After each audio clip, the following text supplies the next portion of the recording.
Good morning, नमस्कार all of you बच्चों। आज मैं उसी सिंपल सेंटेंस बनाने का नेक्स्ट रूल्स जो है पढ़ाने जा रहा हूं। और 3 रूल इसमें आप पढ़ चुके हैं। Use of participle, use of infinitive, और तीसरा रूल्स मैंने पढ़ाया use of preposition before noun या जेरेंट। इसमें जो 4 रूल है, जो सबसे चौथा रूल्स आप पढ़ेंगे वो आपका है यूज ऑफ नाउन या फ्रेज इन अपोजिशन। अब सबसे पहले हमें ये जानना है कि ये होता क्या है। नाउन संज्ञा का प्रयोग करना है या फ्रेज इन अपोजिशन। अपोजिशन का मतलब होता है साइड बाय साइड, या जिसे हम फ्रेज इन अपोजिशन का तात्पर्य हम ये भी कह सकते हैं कि समान अधिकरण कारक। हर नियम में हमने आपको कंडीशन बताई।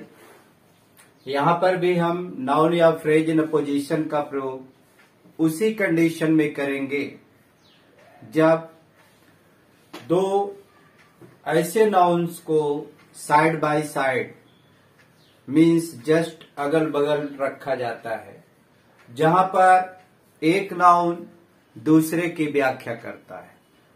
जब कभी भी इस तरह के हमें सेंटेंस दिए जाएं जहां पर मुख्य संज्ञा के अतिरिक्त उसी की विशेषता बतलाने वाला विशेषण भी एक स्वतंत्र कर्ता की भांति प्रयोग किया जाए। कहने का तात्पर्य जहां पर ऐसे सेंटेंसेस, ऐसे वाक्यों का प्रयोग किया जाए जिसमें मुख्य संज्ञा की विशेषता बतलाने वाला एडजेक्टिव, जिसे हम फ्रेज इन अपोजिशन कहते हैं, वह स्वयं एक कंप्लीट नाउन बन जाए। कहने का मतलब वह अपने आप में एक स्वच्छंद, एक स्वतंत्र, एक नाउन बन जाए जो कि अपने साथ प्रयोग किए गए नाउन की ही विशेषता बतला रहा है। तो ऐसे कंडीशन में जब हमारे सेंटेंस का प्रयोग किया जाता है या दो ऐसे नाउन्स का प्रयोग किया जाता है जो एक नाउन दूसरे नाउन की विशेषता बतलाता है और वह विशेषता उसी नाउन की होती है, लेकिन वह एक स्वतंत्र नाउन की तरह प्रयोग किया जाता है, तो ऐसे में सिंपल सेंटेंस बनाने के लिए हम यूज ऑफ नाउन या फ्रेज इन अपोजिशन का प्रयोग करते हैं। एक बार फिर से आप समझ लें, अपोजिशन का मतलब होता है साइड बाय साइड, जस्ट अगल बगल। जहां पर आपको ऐसे सेंटेंसेस दिए जाएंगे जहां पर एक नाउन दूसरे नाउन की व्याख्या करता हो, जो उसी का ही एक रूप हो, उसी का ही एक विशेषण हो, लेकिन वह एक स्वतंत्र कर्ता की भांति स्वयं कार्य कर रहा हो। तो ऐसे सेंटेंस को बनाने के लिए सबसे इजी वे होता है, चाहे आप नाउन का पहले यूज कर लेंगे, फिर आप कामा अल्प विराम लगा करके फ्रेज इन अपोजिशन का प्रयोग कर लें, और चाहे आप पहले फ्रेज इन अपोजिशन का प्रयोग कर लें और फिर कामा लगा करके अल्प विराम लगा करके आप नाउन का प्रयोग कर लें। दोनों कंडीशन में आपका सेंटेंस करेक्ट माना जाएगा। चाहे आप नाउन पहले यूज करें फिर कामा लगा करके फ्रेज इन अपोजिशन यूज कर लें, या फ्रेज इन अपोजिशन आप पहले यूज कर लें और फिर कामा लगा के आप नाउन का यूज कर लें। दोनों कंडीशन में आपका सेंटेंस सही माना जाएगा। तो जब कभी भी इस तरह की कंडीशन हो कि दोनों वाक्य में प्रयोग किए गए नाउन, दोनों में प्रयोग किए गए नाउन में एक नाउन दूसरे नाउन की व्याख्या करता हो, अर्थात उसकी विशेषता ही हो और वो भी एक कंप्लीट नाउन की तरह कार्य करता हो, तो उसे हम इस नियम से बना सकते हैं। जैसे आपका सेंटेंस है, Rana Pratap was a brave warrior. He was the king of Mewar. आप ये सेंटेंस देखिए, Rana Pratap was a brave warrior। Means क्या हुआ, राणा प्रताप एक बहादुर योद्धा थे। दूसरा सेंटेंस है, he was the king of Mewar, वो मेवाड़ के राजा थे। तो राणा प्रताप एक बहादुर योद्धा थे, वे मेवाड़ के राजा थे। अब देखो यहां पर क्या आपका नाउन यूज हुआ, राणा प्रताप, ये आपका नाउन है। ए ब्रेव वॉरियर, एक बहादुर योद्धा, एक बहादुर योद्धा, ये भी अपने आप में एक कंप्लीट नाउन का काम कर रहा है। लेकिन ये देखो कि एक ब्रेव योद्धा की व्याख्या कौन कर रहा है, राणा प्रताप। तो राणा प्रताप भी नाउन है, ए ब्रेव वॉरियर भी नाउन है, the king of Mewar, Mewar का राजा। तो मेवाड़ का राजा भी कौन था, राणा प्रताप था। एक बहादुर योद्धा कौन था, राणा प्रताप थे।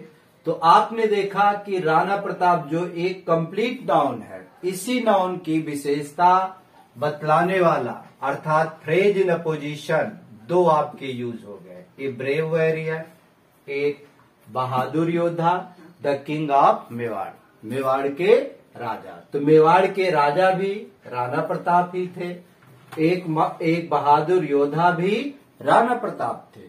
तो दोनों ये जो एक कंप्लीट एक नाउन है, ये दोनों की व्याख्या या ये दोनों किसकी व्याख्या कर रहे हैं, राणा प्रताप की। तो इस तरह के सेंटेंस में यही होता है कि एक नाउन दूसरे नाउन की व्याख्या करता है और जो कि उसी नाउन का ही एक पार्ट होता है, एक हिस्सा होता है, उसी की विशेषता बतलाने वाला एक कंप्लीट नाउन के रूप में काम करता है। तो इनको बनाना, इनको एक सेंटेंस बनाना बहुत ही इजी होता है। अब आप चाहे नाउन को हम पहले यूज कर लें या फ्रेज इन अपोजिशन को हम यूज कर लें, किसी से भी आप सेंटेंस स्टार्ट कर सकते हैं। मैंने बताया फ्रेज इन अपोजिशन को भी हम पहले यूज कर सकते हैं, फिर कामा लगा करके फिर नाउन का यूज कर सकते हैं, या पहले हम नाउन का प्रयोग करके फिर कामा लगाने के बाद फ्रेज इन अपोजिशन का प्रयोग। इस सेंटेंस को हम बनाएंगे, अगर नाउन का पहले यूज कर रहे हैं तो पहले क्या होगा, राणा प्रताप। अब यहीं पर आप अल्प विराम लगाएंगे। राणा प्रताप कौन था, ए ब्रेव वॉरियर, ए ब्रेव वॉरियर। राणा प्रताप एक महान योद्धा, Rana Pratap a brave warrior. अब बेटा देखो ही किसके लिए आया, राणा प्रताप के लिए। इसको यहां से हटा दें क्योंकि एक ही बार हम वर्ब का यूज करेंगे। Was the king of Mewar. Sentence आपका कंप्लीट हुआ। राणा प्रताप एक बहादुर योद्धा मेवाड़ के राजा थे। अब यहां पर हम अगर ए ब्रेव वॉरियर को हम फ्रेज इन अपोजिशन न मानकर द किंग ऑफ मेवाड़ को भी हम ले सकते हैं। इसी सेंटेंस को हम इस तरह से भी बना सकते हैं, Rana Pratap comma the king of Mewar, king of Mewar. Rana Pratap Mewar के राजा क्या थे, अब यहां से जोड़ दिया, वाज अ ब्रेव वॉरियर, एक महान योद्धा थे। तो आपने देखा कि अगर हमारे नाउन को क्वालिफाइड करने के लिए जो है एक फ्रेज इन अपोजिशन यूज होता है तो हम उसे दो तरह से बना लेंगे, और अगर दो उनके लिए यूज किया जाता है मीन्स दो और एक्स्ट्रा नाउन का प्रयोग किया गया, अपोजिशन का प्रयोग किया गया, तो उनसे भी हम बना सकते। जैसे आपने देखा राणा प्रताप ए brave warrior was the king of Mewar, ये भी आपका कंप्लीट है। Rana Pratap the king of Mewar was a brave warrior, ये भी आपका कंप्लीट है। अब इसको हम और भी बना सकते हैं। फ्रेज इन अपोजिशन को आप पहले ले लीजिए और नाउन को इनके बाद कर दीजिए, तो यही सेंटेंस आप दो के बजाय चार प्रकार से बना सकते हैं। ये क्या हो गया? ए ब्रेव वॉरियर, एक महान, एक बहादुर योद्धा। कौन? Rana Pratap. Pratap was the king of Mewar, ये हो गया। और अगर हम ब्रेव को न मान करके किसको द किंग ऑफ मेवाड़ से बनाते हैं तो हो जाएगा the king of Mewar comma Rana Pratap, Pratap was a brave warrior. अब आपने देखा कि अगर हमारे नाउन के लिए दो फ्रेज इन अपोजिशन का यूज हुआ तो हम उसे चार प्रकार से सेंटेंस बना सकते हैं।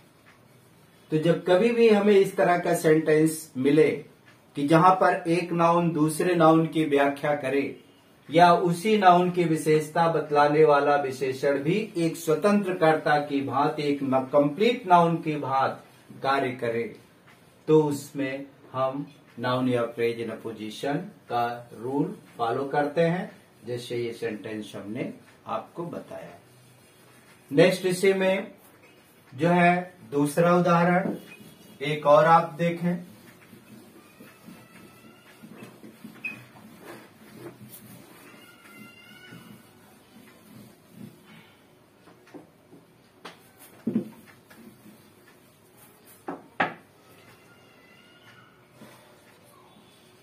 Ram is the monitor of class. He stands first in the class. दूसरा उदाहरण देखें बेटा, ये दिया Ram is the monitor of the class. Ram the monitor of the class. अब इन दोनों में जरा आप देखें, राम क्या है? आपका नाउन है। Monitor of the class, class का मॉनिटर, ये भी क्या है? ये भी अपने आप में एक कंप्लीट नाउन है। लेकिन मॉनिटर ऑफ द क्लास ये किसकी व्याख्या करता है? राम का। तो आपने देखा कि दोनों, एक नाउन क्या है दूसरे नाउन की व्याख्या कर रहा है, और जबकि मॉनिटर ऑफ द क्लास ये किसकी क्वालिटी है? राम की। तो ये विशेषण भी एक नाउन बन गया। तो जब दो नाउन को हम एक साथ यूज करते हैं तो उनके बीच साइड बाय साइड हम उनका यूज करेंगे, तो उनके बीच अल्प विराम का हम यूज करते हैं। तो अब आप इसे एक बनाएंगे, क्या होगा? Ram the monitor of the class. Class. अब यहां देखो बेटा, ही किसके लिए आया? राम के लिए, तो उसे हटा देंगे। Ram the monitor of class stands first in the class. ये आपका कंप्लीट हो गया। इसी सेंटेंस को हम फ्रेज इन पोजीशन आप पहले यूज कर लें। The monitor of class comma Ram stands first in the class। ये आपका बन। तो अगर हमारे पास एक फ्रेज इन अपोजिशन है तो उसे हम दो तरह से सेंटेंस बना सकते हैं, कभी नाउन को पहले यूज करके और कभी फ्रेज इन अपोजिशन को प्रयोग करके। अब देखो बेटा, कभी कभी क्या होता है, तुम्हें कंफ्यूज करने के लिए आपको सिंपल सेंटेंस ना दे करके इंट्रोगेटिव सेंटेंस में भी सेंटेंस आपको दे दिया जाता है, या निगेटिव सेंटेंस में कभी कभी वाक्य आ जाता है। तो सेंटेंस निगेटिव हो या इंट्रोगेटिव हो या असर्टिव हो, इससे हमें नहीं मतलब है। हमें बस ये ध्यान देना पड़ता है कि इसमें नाउन क्या है और अपोजिशन क्या है, अर्थात जो दो नाउन या तीन नाउन यूज किए गए वो कौन कौन से हैं, क्योंकि उन्हें ही हमें क्या करना है, साइड बाय साइड यूज करना है। तो इस तरह से कभी कभी आपको सेंटेंस आ जाता है, तो उस तरह के सेंटेंस भी हम आपको बता दे रहे हैं। जैसे अगर कोई मान लो इंट्रोगेटिव सेंटेंस दिया है, जैसे आपका दिया है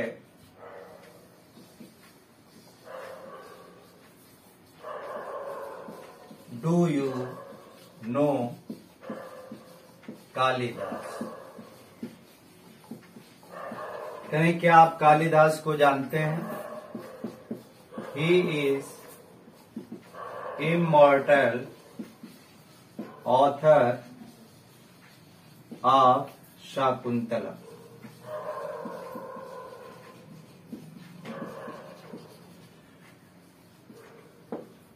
जैसे आपका सेंटेंस दिया है डू यू नो कालिदास, क्या आप कालिदास को जानते हैं?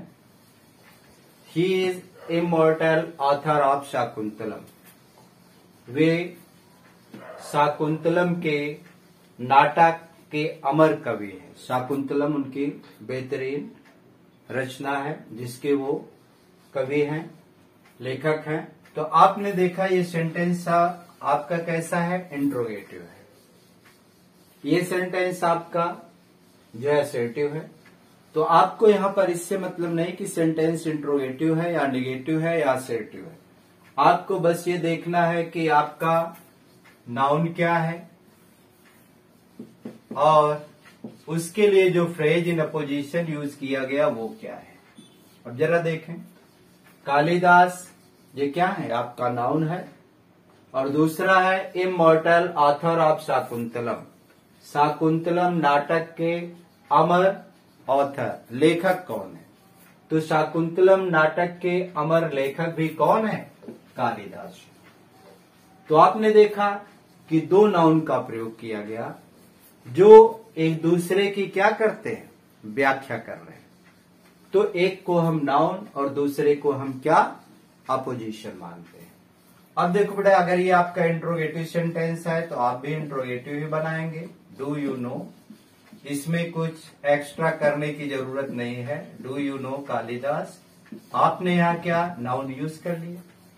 अब हमें यहीं पर अल्प विराम लगाना है और इसके बाद फ्रेज इन अपोजिशन लाना है। तो फ्रेज इन अपोजिशन क्या है, immortal author of Shakuntalam, immortal author of Shakuntalam.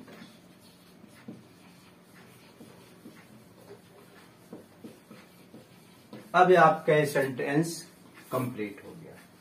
Do you know Kalidas immortal author of Shakuntalam, क्या आप कालिदास शाकुंतलम के महान अमर कवि को जानते हैं, या क्या आप शाकुंतलम नाटक के अमर कवि कालिदास को जानते हैं।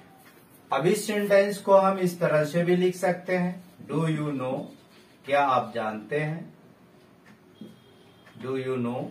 अब फ्रेज इन अपोजिशन पहले ले लिया, इमॉर्टल ऑथर ऑफ शाकुंतलम, कौन, कालिदास।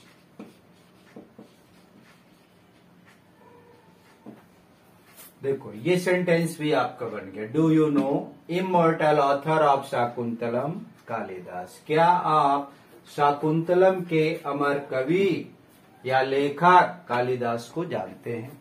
तो इस तरह से आपने देखा कि जब कभी भी हमें दो ऐसे नाउन का प्रयोग मिले हमारे दो सेंटेंस में या एक ही सेंटेंस में जो एक दूसरे की व्याख्या करे या एक दूसरे का अपोजिशन, तो ऐसे सेंटेंस को हम इस तरह से बनाते हैं। इसी में कभी कभी क्या होता है कि आपको ऐसे भी सेंटेंस आते हैं जहां पर अभी आपने देखा फर्स्ट सेंटेंस में ही आपको नाउन मिल गया, दूसरे सेंटेंस में आपको जो है फ्रेज इन अपोजिशन मिला। इसी तरह का एक सेंटेंस और देखें, जैसे आपका दिया है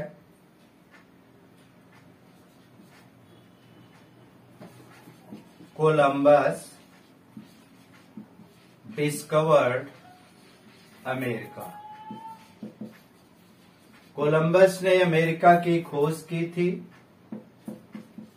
ही वॉज एन इटालियन। वह एक इटालियन था। अब यहां पर देखो बेटा फर्स्ट सेंटेंस क्या है, कोलंबस डिस्कवर्ड अमेरिका। कोलंबस ने अमेरिका की खोज की थी। अब यहां पर ये नहीं कि कोलंबस जो है वो अमेरिका था। कोलंबस ये आपका नाउन है, लेकिन इस नाउन को क्वालिफाइड करने का या इसकी जो दूसरी विशेषता है या फ्रेज इन पोजीशन है वो क्या है, एन इटालियन। एन इटालियन कौन था? कोलंबस था, ना कि अमेरिका। तो एन इटालियन ये आपका फ्रेज इन अपोजिशन हुआ और ये आपका नाउन हुआ। तो जब कभी भी हम सेंटेंस को बनाते हैं तो हमने आपको बताया कि नाउन और फ्रेज इन अपोजिशन को या दोनों नाउन्स को हम साइड बाय साइड रखते हैं। अब चाहे आप इसको कोलंबस से स्टार्ट करें, कोलंबस अल्प विराम लगाएंगे एंड इटालियन और फिर वर्ब से हम जोड़ देंगे डिस्कवर्ड अमेरिका। ये आपका सेंटेंस हुआ। कोलंबस एक इटालियन ने किसकी? अमेरिका की खोज की थी। इसी को हम फ्रेज इन अपोजिशन को पहले भी ला सकते हैं। एंड एक इटालियन, एन इटालियन कौन? Columbus. Columbus discovered America. Columbus एक इटालियन, कोलंबस ने अमेरिका की खोज की थी। इस तरह से आपने देखा बेटा कि रूल्स ऑफ नाउन या फ्रेज इन अपोजिशन मैंने आपको पढ़ाया, और इस चैप्टर में जो भी रूल्स आपको ना समझ में आए उस रूल के बारे में आप कमेंट करें और उस कमेंट का सॉल्वेशन मैं नेक्स्ट वीडियोस में भेजूंगा। और आप वीडियोस देखें, लाइक और सब्सक्राइब करें। Thank to all.